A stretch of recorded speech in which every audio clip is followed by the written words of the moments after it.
എല്ലാവർക്കും വീണ്ടും സ്വാഗതം. ഇന്ന് വൃശ്ചിക മാസം ആരംഭിക്കുകയാണ്. നമ്മുടെ അയ്യപ്പൻ്റെ മാസം ആരംഭിക്കുകയാണ്. എല്ലാവരും ശബരിമലയിലേക്ക് 41 ദിവസം വ്രതം നോറ്റ്, ഇപ്പോഴും 41 ദിവസം നോക്കില്ല, പണ്ടൊക്കെ 41 ദിവസം വ്രതം നോക്കി പോകുമായിരുന്നു. ഇപ്പോഴങ്ങനെയല്ല. നോൺ വെജ് ഒന്നും കഴിക്കാതെ കുറച്ച് 21 ദിവസമെങ്കിലും വ്രതം നോക്കി ശബരിമലയിലേക്ക് പോകാനുള്ള തയ്യാറെടുപ്പിലാണ്.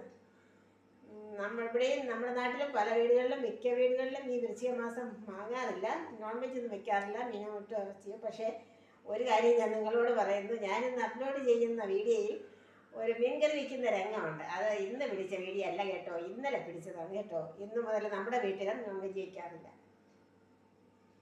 ശരി, നമുക്ക് നിങ്ങൾക്ക് എല്ലാവർക്കും ഇപ്പോഴും സുഖമാണല്ലോ. എനിക്കിവിടെ ഒരുവിധം സുഖം തന്നെ. നിങ്ങളെല്ലാവരും ഒന്ന് എന്നെ സപ്പോർട്ട് ചെയ്യണം, ലൈക്ക് ചെയ്യണം, ഷെയർ ചെയ്യണം, കമൻറ്റ് ചെയ്യണം. നമുക്കിനി വീഡിയോയിലേക്ക് പോവാം. എൻ്റെ ഒരു കൂട്ടുകാരി രാവിലെ വന്നിരിക്കുകയാണ് എന്നോട് അമ്പലത്തിൽ പോവാൻ. ഹായ് ചേച്ചി. ആ ജയ, ഞാൻ റെഡിയായി. പോവാം. വൃശ്ചിക മാസം 1 അല്ലേ? ഇന്ന് വൃശ്ചിക മാസം പോയിട്ട് വരാം. ഒന്ന് ഇരിക്കാം, അപ്പോൾ ഇരുന്നിട്ട് പോവാം. ഇരിക്കാം.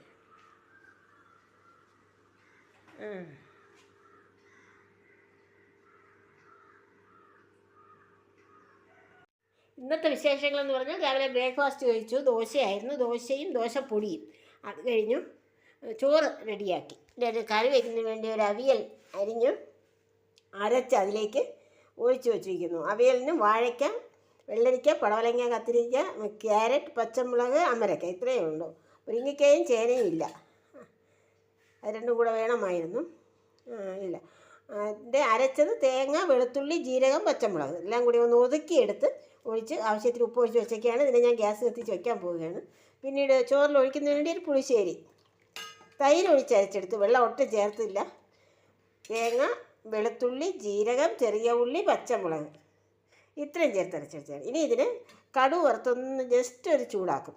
അവിയൽ വറ്റാറാകുമ്പോൾ വെളിച്ചെണ്ണ ഒഴിച്ച് മാറ്റിയെടുക്കും. ഇനി എനിക്ക് വേറെ ജോലി കൂടെ ഉണ്ട്. മീൻകറി വെക്കണം. മത്തി വെള്ളത്തിൽ കിടക്കുകയാണ്. ശരി, ഞാനിതിനെ ഗ്യാസ് കത്തിച്ച് വയ്ക്കട്ടെ.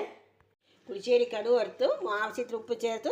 കടുക് വറുത്തതിന് ശേഷം ഞാൻ ഒരു നുള്ളു മുളക് പൊടി അതിൻ്റെ പുറത്ത് ഇങ്ങനെ വിതറിയിട്ടുണ്ട്. അങ്ങനെ വിതറുന്നത് നല്ല ഒരു കാഴ്ചയ്ക്കും ടേസ്റ്റുമായിരിക്കും. അവിയൽ റെഡി ആയിക്കൊണ്ടിരിക്കുന്നു. ഇനി അവിയലിലേക്ക് 1 സ്പൂൺ തൈരും 1 സ്പൂൺ വെളിച്ചെണ്ണയും ഒഴിക്കാം.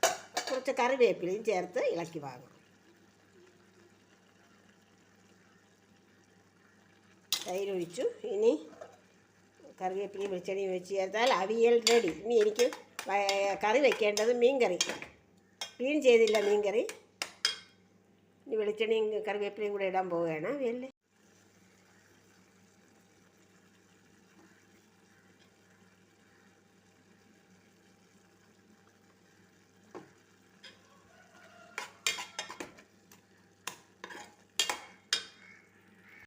മത്തി ഞാൻ ക്ലീൻ ചെയ്തു. അതിലേക്ക് അരച്ച് വെച്ചിരിക്കുന്ന അരപ്പ് ചേർക്കുന്നു. ഇത് മുളക് പൊടി, മല്ലിപ്പൊടി, ഉലുവാപ്പൊടി, 2-3 കഷ്ണം ചെറിയ ഉള്ളി, ഇത്രയും കൂടെ ഞാൻ എണ്ണ ഒഴിച്ചൊന്ന് ചൂടാക്കി. അതിനോടൊപ്പം കുറച്ച് തേങ്ങയും കുറച്ച് പുളിയും, നമ്മുടെ വാളംപുളി, കുളംപുളി എല്ലാം കൂടെ അരച്ച് കലക്കിയതാണ്. ഇനി ഇതിനെ തിളപ്പിച്ച് ആവശ്യത്തിന് ഉപ്പും മഞ്ഞൾപ്പൊടിയും ചേർത്ത് തിളപ്പിച്ച് കുറുക്കി വെളിച്ചെണ്ണയും ഒഴിച്ച് വാങ്ങും. അത്രയേ ഉള്ളൂ എൻ്റെ മീൻ കറി. നല്ല ടേസ്റ്റായിരിക്കും. അല്ലെങ്കിൽ ഈ മത്തി എനിക്ക് ഭയങ്കര ഇഷ്ടമാണ്. മത്തി ഇഷ്ടമില്ലാത്തവരാരും ഇല്ലല്ലേ. എന്തൊരു ടേസ്റ്റായിരിക്കും. ഫ്രൈ ചെയ്താലും അതെ, കറി വെച്ചാലും അതെ, പീര വെച്ചാലും അതെ. അങ്ങനെ മീൻ റെഡിയായി. എൻ്റെ ഉച്ചയ്ക്കുള്ള ഊണുള്ള കറികൾ പുളിശ്ശേരി, അവിയൽ. അങ്ങനെ ഇനി ഞാൻ ഊണ് കഴിക്കട്ടെ. എൻ്റെ ഇന്ന് ഉച്ച വരെയുള്ള വിശേഷങ്ങൾ ഇത്രയേ ഉള്ളൂ. കണ്ടല്ലോ. ചെറിയ ഒന്നും ഇല്ലെങ്കിൽ വളരെ ലളിതമായ എന്നെക്കൊണ്ട് കഴിയുന്നത് പോലെയൊക്കെ ഞാൻ കഴിയുന്ന പോലെയൊക്കെ ആയിരുന്നു. നിങ്ങളെല്ലാവരും സപ്പോർട്ട് ചെയ്യണം. ഇത്രയും സമയം നിങ്ങൾ എൻ്റെ വീഡിയോ കണ്ടതിൽ എനിക്ക് വളരെ സന്തോഷം. അടുത്തൊരു വീഡിയോയിലൂടെ നമുക്ക് വീണ്ടും കാണാം. നന്ദി, നമസ്കാരം.